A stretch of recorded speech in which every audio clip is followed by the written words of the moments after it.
das coisas mais interessantes dos fenômenos que se apresentam com relação à água e que sempre vai ser discutido, sempre vai ser interessante, que é a tensão superficial da água. Você está vendo aí nas imagens ao fundo, isso são fotografias, né, as duas de cima, não são desenhos, onde nós temos situações reais. Né? Numa delas a gente tem um clipe de papel colocado na superfície da água, e você vê como que é impressionante, uma imagem de alta qualidade, vista de perto, com um zoom bastante grande, você nem tem a impressão que nem é água, né? Como se fosse um gel. Então, se a coisa é feita com certa delicadeza, você nem vence a chamada tensão superficial da água. A gente tem sempre aquela impressão da água que tudo que você coloca na água tem a tendência a imergir, né? Ainda que seja parcialmente. Mas é possível ficar sobre a água em determinadas condições. E aí tem uma ilustraçãozinha aqui, e eu vou sumir agora da tela aqui um pouquinho para você poder observar esse desenho bem. A gente tem aqui a colocação do que seriam as moléculas de água, tá? Numa gota de água deixada cair sobre uma superfície plana. E aí você tem a chamada tensão superficial nas moléculas que estão na superfície, elas ligam umas às outras, né, através de uma força de atração, e é isso que dá a coesão, chamada tensão superficial. Então, cada vez que você entra na água, você quebra essa tensão superficial. Quando a tensão superficial não é quebrada, nós temos essas condições aqui, ó. A superfície fica curvada, como você pode ver aqui nas fotografias. Mas se a tensão não for vencida, então você não consegue entrar na água. Aqui a gente vai ter uma outra imagem, essa eu achei impressionante e não podia deixar de mostrar nesse programa. Esse camarada se chama Tyler. Ele foi campeão olímpico em 2012. E essa é uma fotografia impressionante, ela rodou o mundo, mostrando no momento da competição.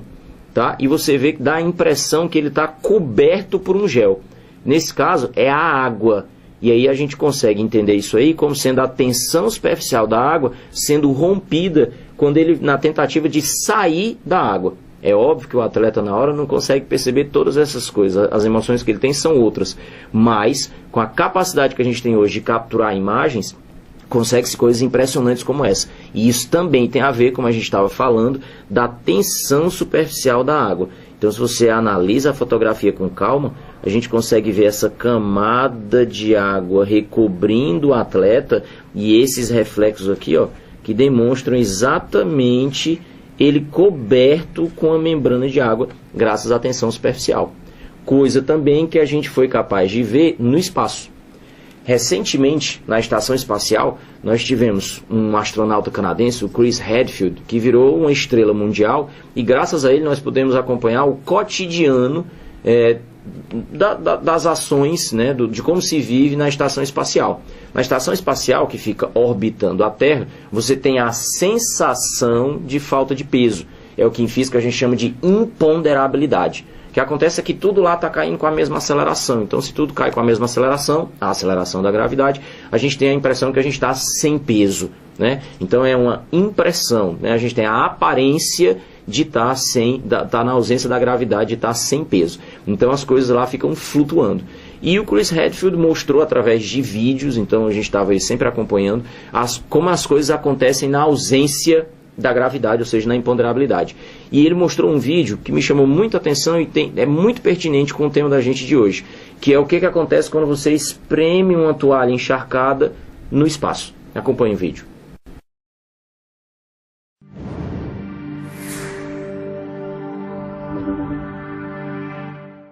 The question is, if you get a cloth dripping wet without gravity and you wring it out, what's going to happen? What will happen to a wrung out cloth? So, and I had to use equipment that was here on board the space station. We may have the coolest washcloths ever here on the space station. I'm going to show you. Here's one of our washcloths. And it's compacted. It's put down into this little tiny hockey puck so that it saves space. But when you open up a hockey puck and you pull out your washcloth, this is the one I'm going to use for the experiment today.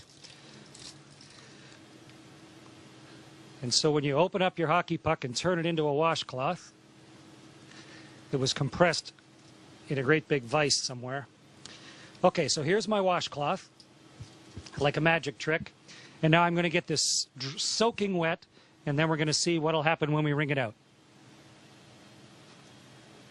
Meredith and Kendra suggested that I dip this in a bag, but bags don't hold water in space, so instead I filled a water bag. This has drinking water in it.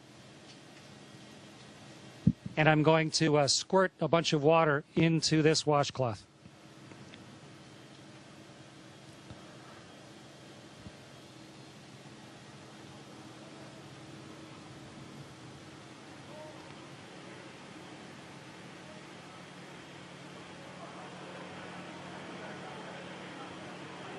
Okay, so here's a soaking wet washcloth. Get the microphone so you can hear me while I'm talking. And now let's start wringing it out. It's really wet.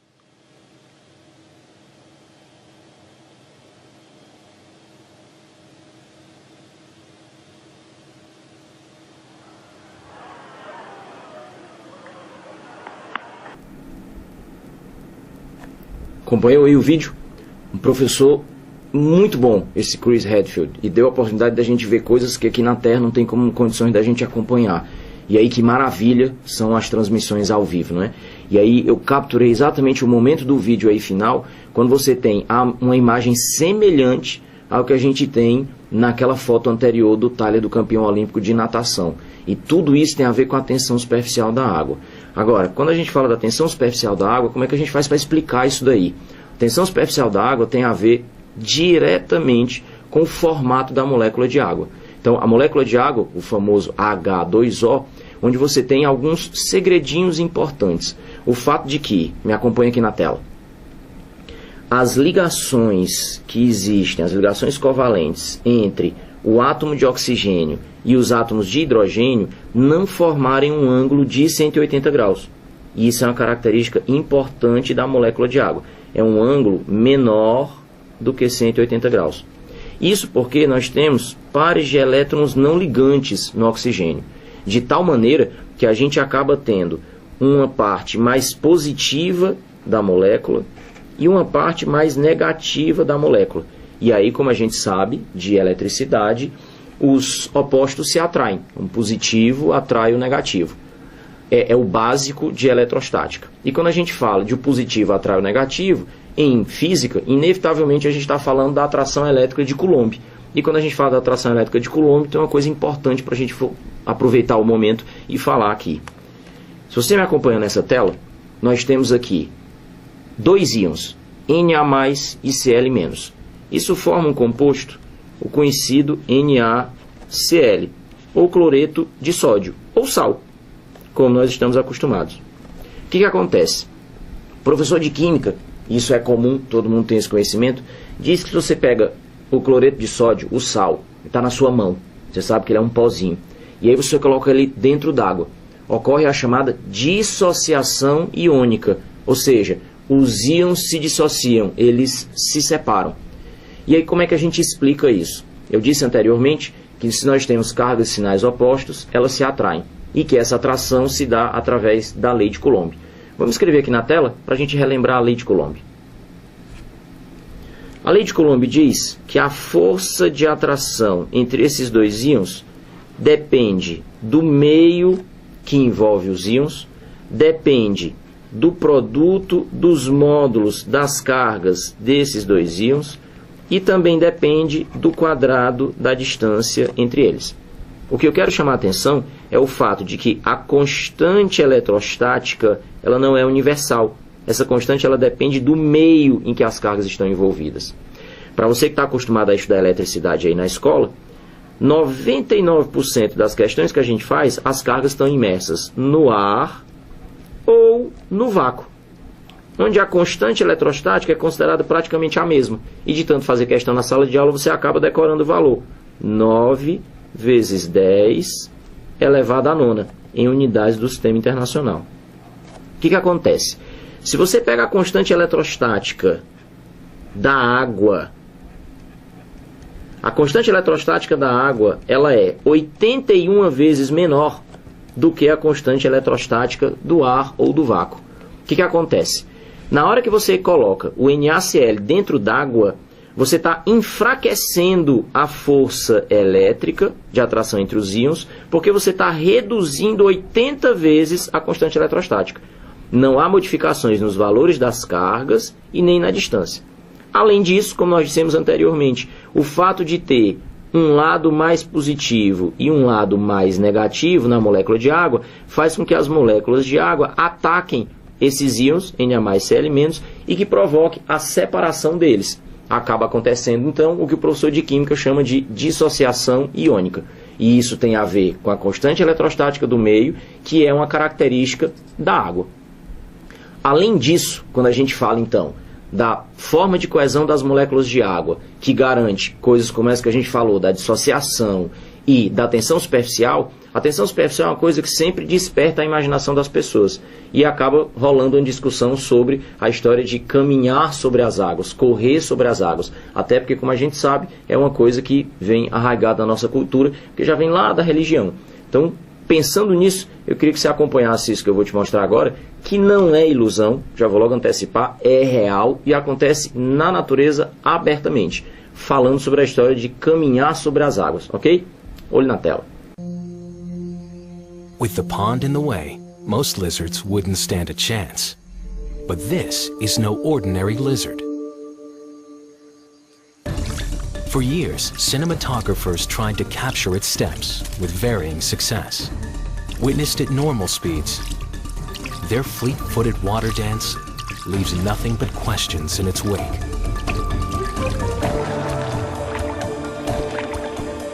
But slowing the action lets us see why this animal's become so famous as the Jesus lizard.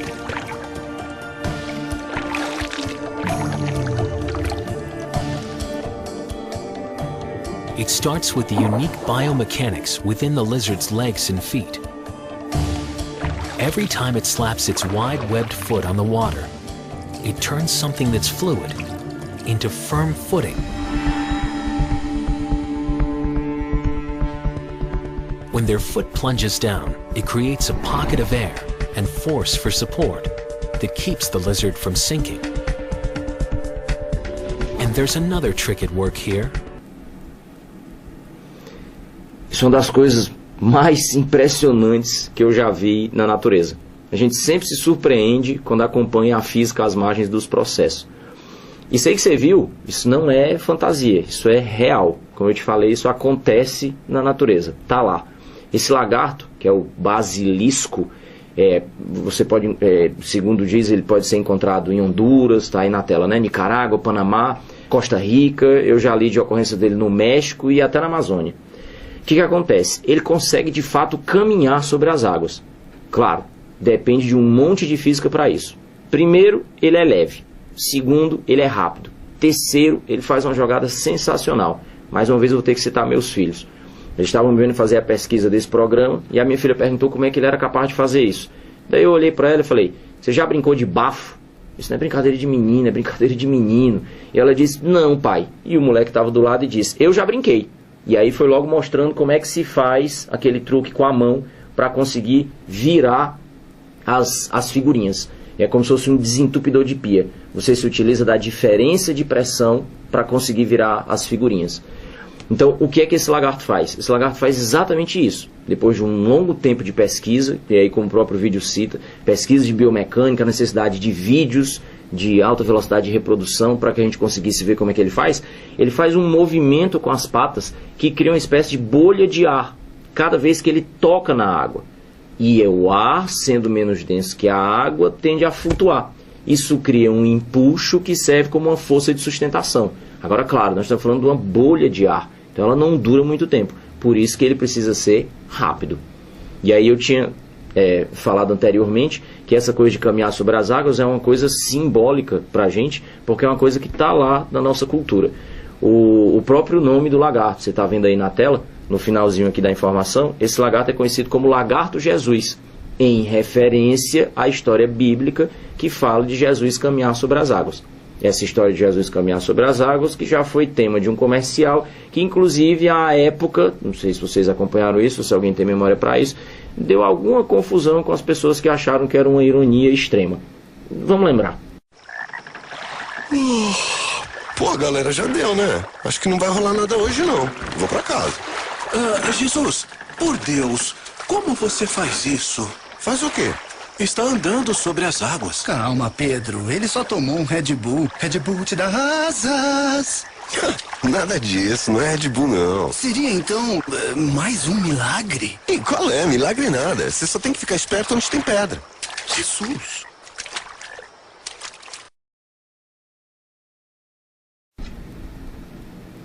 Bom, o que a gente quer não é fazer tom de ironia e a gente não está discutindo a verdade das coisas. O que eu quero discutir é a física, as margens do que acontece. Então nós vimos falando da tensão superficial da água, que se a água, as moléculas de água da superfície têm coesão, elas conseguem te dar sustentação. Claro, quando eu digo te dar sustentação, para objetos muito leves.